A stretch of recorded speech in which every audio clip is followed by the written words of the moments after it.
Minasan konnichiwa, Musukashi no Goro Nasu desu. Baik, di video kali ini saya akan melanjutkan materi menerjemahkan dari bahasa Indonesia ke bahasa Jepang. Karena banyak juga request dari teman-teman untuk terus saya membuat konten seperti ini ya. Jadi kali ini saya akan buat tema perkenalan. Jadi di sini saya hanya akan fokus ke kalimat-kalimat yang mungkin bakal digunakan ketika kita memperkenalkan diri dalam bahasa Jepang. Nah, buat teman-teman yang belum subscribe, jangan lupa untuk subscribe dulu, karena saya akan berusaha untuk terus rutin membuat konten latihan menerjemahkan seperti ini. Karena saya rasa ini cukup berguna buat teman-teman yang belajar sendiri ya, nggak ada teman buat latihan, jadi silakan manfaatkan video saya untuk berlatih menerjemahkan bahasa Jepang. Oke, kalau begitu langsung aja kita mulai. Yang pertama, ketika menanyakan nama, ya, nama kamu siapa? Ini sangat simpel. Ketika kosakata ini sudah dipelajari di bab awal, ya, nama, kamu, dan siapa. Nama kamu siapa? Untuk menanyakan nama dalam bahasa Jepang itu kalau bisa jangan ditranslate apa adanya, gitu ya. Nama, namae, kamu, anata, siapa, dare. Jadi nanti jadi anata no namae wa dare desu ka? Nah, dalam bahasa Jepang, untuk menanyakan nama itu tidak menggunakan kata siapa, tidak menggunakan dare, tapi nan desu ka? Ya, jadi kalau untuk nanya nama, yang paling standar itu adalah onamae wa nan desu ka?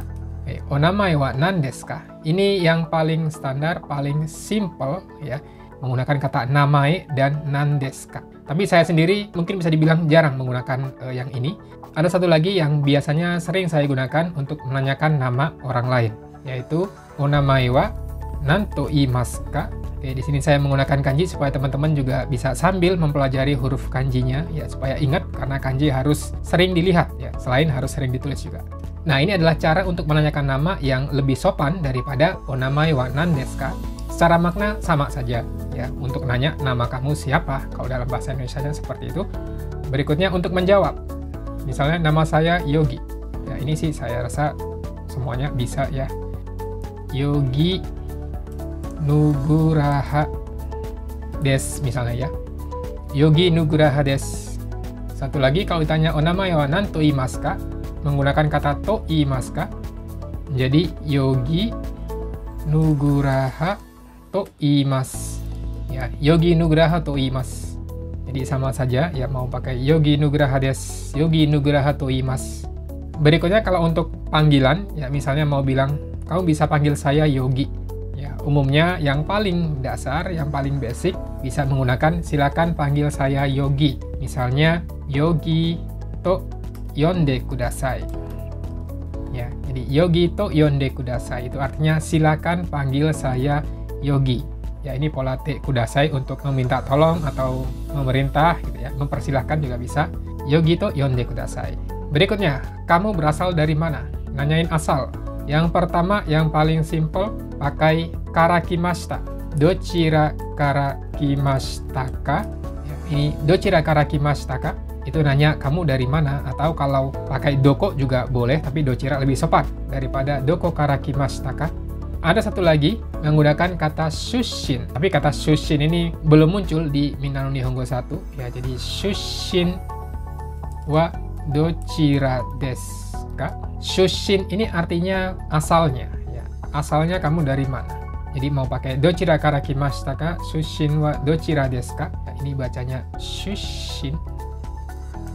Misalnya dari Surabaya, dochira karakimashita ka? Kalau pertanyaannya yang atas, mungkin jawabannya yang sesuai Surabaya karakimashita. Ini yang paling standar. Kalau shushin, shushin wa dochira desu ka? Langsung dijawab Surabaya desu. Gini aja ya, kalau shushin wa dochira desu ka? Surabaya desu. Nah, kalau mau lebih detail lagi, Surabayanya di mana? Ya, Surabaya kan luas. Oke, pertama yang luas dulu, baru yang lebih spesifik ya, dihubungannya dengan partikel no. Ya, jadi seperti ini, Surabaya no dochira desu ka? Oke, Surabaya no dochira desu ka? Atau pakai doko juga boleh. Surabaya no doko desu ka? Ya, Surabayanya di mana gitu. Lebih spesifik lagi. Misalnya di Gubeng. Langsung aja dijawab Gubeng desu. Oke, berikutnya kalau misalnya mau nanya sekarang tinggal di mana? Oke, pakai kata ima dochira ni sunde imasu ka? Yang perlu diperhatikan ini adalah kata sunde imasu, tinggal. Kalau mau nanya sekarang tinggal di mana, kosakatanya menggunakan sunde imasu ka, bentuk te imasu. untuk menyatakan dalam keadaan. Saat ini kamu tinggal di mana. Kemudian partikelnya juga pakai ni. Dochira ni sundeimasu ka? Jangan dochira de sundeimasu ka? Kemudian kalau misalnya tinggalnya di Jakarta, simpel saja. Jakarta ni sundeimasu. Ya. Jakarta ni sundeimasu. Saya tinggal di Jakarta. Oke, ini merupakan salah satu hal-hal yang sering ditanyakan ketika kita berkenalan dengan orang lain. Tapi untuk kenalan kan nggak cuma ini aja, ada banyak hal lain lagi yang biasanya ditanyakan ketika kita kenalan dengan orang lain. Nah, kalau gitu kita lanjutkan ke halaman berikutnya. Oh ya, sebelumnya buat teman-teman yang pengen latihan sendiri menerjemahkan, jangan lupa untuk pause dulu, coba dikerjain dulu, setelah itu baru kita cocokkan gitu ya. Baik, selanjutnya ketika kita nanya kamu sudah nikah atau belum? Apakah kamu sudah menikah? Menikah bahasa Jepangnya adalah kekkon. Kekkon shite imasu ka? Simple ya, pakai kekkon shite imasu ka? Itu nanya apakah kamu sudah menikah. Pakai bentuk te imas, keadaan gitu ya. Meskipun artinya bahasa Indonesia sudah menikah, dalam bahasa Jepang menggunakan te imas. Dalam keadaan, apakah kamu dalam keadaan menikah? Misalnya belum. Kalau belum, iye mada desu. Ini paling simple ya, mada desu. Atau kalau mau ditambahkan mada kekkon shite imasen juga bisa ya. Artinya masih belum menikah. Lalu kalau misalnya kita nanya, di Jakartanya tinggal sendirian, nah, itu pakai kata apa sendirian? Hitoride, ya jangan jibunde, tapi hitoride. Hitoride Jakarta ni sunde imasu ka? Jadi seperti itu, hitoride Jakarta ni sunde imasu ka? Atau kalau kata Jakartanya ini tidak disebutkan pun nggak masalah, kamu tinggal sendirian karena sebelumnya udah ngomongin tinggal di Jakarta ya. Hitoride sunde imasu ka? Kalau misalnya jawabannya iya, sendiri. Hai, hitoride sunde imasu. Iya, saya tinggal sendiri. Selanjutnya, sejak kapan kamu tinggal di Jakarta?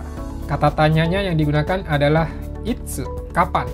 Itsu kara Jakarta ni sunde imasu ka?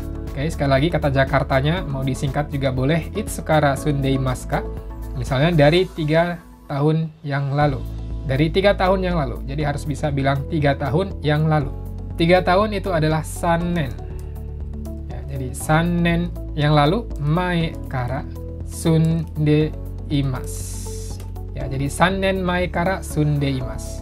Tinggal dari 3 tahun yang lalu. Atau tinggal sejak 3 tahun yang lalu. Baik, selanjutnya kalau mau nanya umur. Nah, nanya umur ini agak sensitif ya. Kadang ya kita mau nanya boleh, kalaupun tidak ya nggak masalah. Kalau nanya umur biasanya harus dengan cara sopan. Ya, minta izin dulu. Misalnya, boleh tanya umur kamu berapa? Nah, itu pakai pola temo ii desu ka? Ya, yang paling basic untuk meminta izin. Pertama, kita harus tahu umur. Umur itu adalah nenrei. Ya, nenrei. Apakah saya boleh bertanya umur kamu? Itu menjadi nenrei o kitemo ii desu ka? Ya, pakai pola temo ii desu ka? Apakah boleh? Kite itu kikimas, bertanya. Ya, apakah saya boleh bertanya umur kamu? Oke, nenrei, jangan lupa ini ya, nenrei. Nah, misalnya usianya 25 tahun. Saya 25 tahun. Tinggal sebutkan aja angka 25 sai desu. Nah, 25 sai desu ini kalau misalnya usianya saat ini 25 tahun. Nanti ada banyak variasinya. Kalau mau bilang, tahun ini saya genap 25 tahun. Kotoshi wa 25 sai ni narimasu. Atau kalau mau bilang, sebentar lagi saya berusia 25 tahun. Mou sugu 25 sai ni narimasu. Macam-macam. Jadi, yang paling basic ini. 25 sai desu, gitu aja ya. Oke, berikutnya ketika bertanya, kamu bekerja di mana? Ya, yang paling simple adalah pakai dochira. Dochira de hataraite imasu ka? Kata kerja hatarakimasu menggunakan itu, polanya te imasu ya, karena sekarang dia statusnya sedang bekerja di mana ya. Dochira de hataraite imasu ka? Tapi nanti bisa macam-macam untuk nanya pekerjaan. Bisa juga oshigoto wa nan desu ka? Yang paling simple gitu ya. Kalau mau nanya pekerjaannya apa, tapi kalau di mana ya dochira de hataraite imasu ka? Misalnya saya kerja di Lion Air. Lion Air itu Lion Air de hataraite imasu. Jadi saya bekerja di Lion Air. Lion Air de hataraite imasu. Partikelnya dua-duanya D ya, karena hataraite imasu itu sebuah kegiatan bekerja. Selanjutnya, misalnya bertanya, kamu kerja di situ sudah berapa lama? Di sini kita harus bisa menggunakan kata tanya. Berapa lama? Itu adalah donokurai ya. tinggal diulang lagi aja. Donokurai hataraite imasu ka? Kamu bekerja berapa lama? Misalnya kira-kira 5 tahun. 5 tahun adalah gonen. Ya, jadi gonen gurai hataraite imasu. Ya. Gonen gurai hataraite imasu. Atau di sini ditambahkan gonen kang gurai hataraite imasu, itu juga bisa ya, sama-sama 5 tahun artinya. Oke, jadi seperti ini cara untuk menanyakan apakah kamu sudah menikah atau belum, ya tinggalnya di mana, ya bekerjanya di mana, umurnya berapa. Tapi masih belum selesai, ada satu bagian lagi yang mungkin sering kita gunakan ketika berkenalan dengan orang lain. Kita lanjut ke bagian ketiga. Oke, bagian ketiga terakhir ini membahas mengenai hobi dan juga anggota keluarga. Oke, buat teman-teman yang pengen latihan dulu, silahkan di pause dan dikerjakan dulu versi teman-teman. Setelah itu kita cocokkan. Baik, yang pertama ketika bertanya hobi kamu apa? Hobi ini di Minano Nihongo 1 kalau nggak salah muncul di bab 18. Ya, artinya bahasa Jepangnya adalah shumi. Shumi wa nan desu ka? Ya, simple untuk nanya hobi kamu apa adalah shumi wa nan desu ka? Nah, misalnya saya suka mendengarkan musik. Oke, cara untuk menyebutkan hobi itu di belakangnya harus ditambahkan koto ya, jangan lupa. Kalau itu dalam bentuk kata kerja. Kalau kata benda tidak perlu ditambahkan koto. Misalnya hobi saya mendengarkan musik, jadi ada kata kerjanya mendengarkan. Maka di belakangnya harus ada kotonya. Ongaku wo, musik itu ongaku. Ongaku wo iku koto desu. Ongaku wo kiku itu artinya mendengarkan musik. Koto desu harus diakhiri dengan koto desu. Ongaku wo kiku koto desu. Hobi saya mendengarkan musik. Misalnya tidak perlu pakai kata mendengar, hobi saya musik, ya cukup ongaku desu gitu aja, tidak ada masalah. Ya, shumi wa nan desu ka? Ongaku desu. Hobi saya musik. Tapi jadi nggak jelas. Musik itu kan macam-macam. Bisa main musik, bisa dengerin musik. Jadi tergantung kita ingin menyampaikannya seperti apa. Nah, sekarang kalau misalnya ditanya lebih detail, kamu suka musik yang bagaimana? Oke, ini kata tanya yang cukup sering digunakan. Yang bagaimana? Ketika nanya yang bagaimana, dalam kepala kita harus segera muncul itu donna. Ya, donna yang bagaimana, yang seperti apa. Donna musik ongaku. Ya, donna ongaku ga ya suki desu ka? Jangan lupa suka itu kan suki. Nah, partikel yang digunakan untuk kata suki itu adalah ga. Donna ongaku ga suki desu ka? Kamu suka musik yang seperti apa?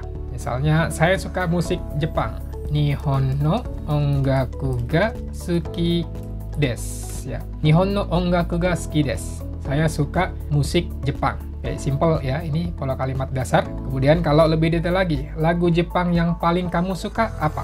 Oke, ini pola di bab 12 ya, untuk nanya yang paling kamu suka apa. Nah, di sini karena yang ditanya adalah lagu Jepang, ya, awalnya seperti ini, Nihon no uta de. Ya, ini kanjinya uta, Nihon no uta de. Kamu paling suka apa? Nani ga ichiban suki desu ka?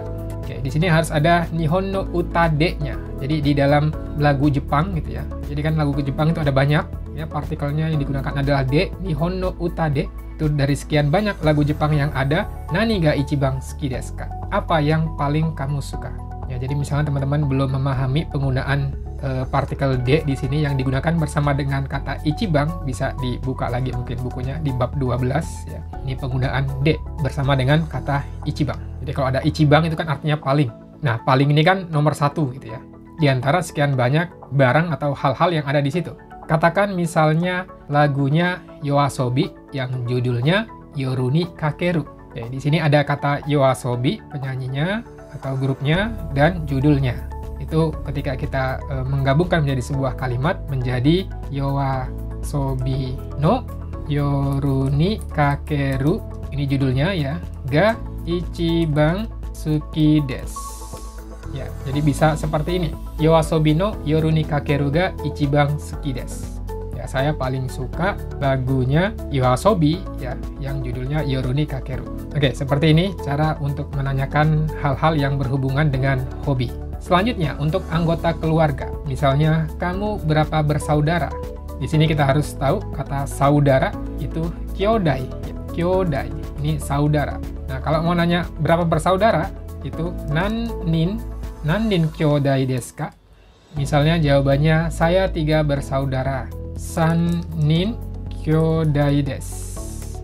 Nannin kyodai desu ka? Sannin kyodai desu. Itu termasuk sayanya gitu ya. Jadi saya 3 bersaudara. Sanin kyodai desu. Nah, kalau misalnya pertanyaannya diganti kamu punya berapa saudara? Berarti tidak termasuk orang itu gitu ya. Kamu punya berapa saudara? Itu bisa seperti ini. Kyodai wa nannin imasu ka? Kyodai wa nannin imasu ka? Ya, nannin untuk bertanya orangnya. Saudara kamu ada berapa orang? Itu berarti tidak termasuk orang tersebut. Ya, misalnya saya punya 2 saudara. Jadi cukup dijawab futari imasu. Ada 2 orang. Futari imasu. Kyodai wa nannin imasu ka? Futari imasu. Ada 2 orang. Misalnya punya kakak dan adik perempuan. Jadi kakak perempuan 1, adik perempuan 1 gitu ya maksudnya.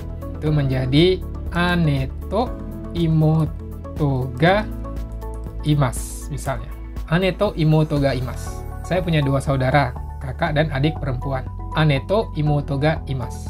Ini nanti tinggal diganti aja variasinya. Misalnya saya punya 2 kakak perempuan, atau saya punya 2 adik laki-laki, tinggal digonta-ganti aja. Kalau mau ditambahkan orangnya, misalnya saya punya 2 adik perempuan, ya imoto ga futari imasu. Atau punya 2 kakak perempuan, ane ga futari imasu. Jadi kurang lebih seperti itu cara untuk menyebutkan anggota keluarga ya ketika kita berkenalan. Oke, untuk materi kali ini cukup sampai di sini. Tapi buat teman-teman yang pengen mempelajari ungkapan-ungkapan ketika berkenalan, saya sebelumnya sudah pernah membuat video tentang 40 frasa yang sering digunakan dalam Jiko Shokai. Kalian bisa tonton aja, linknya saya taruh di deskripsi di bawah. Terima kasih buat teman-teman yang udah nonton dari awal sampai akhir. Kalau kalian suka dengan konten seperti ini, jangan lupa untuk subscribe. Buat yang belum, kemudian klik like dan share juga ke teman-teman kalian. Kita ketemu lagi di video berikutnya. Sampai jumpa, mata.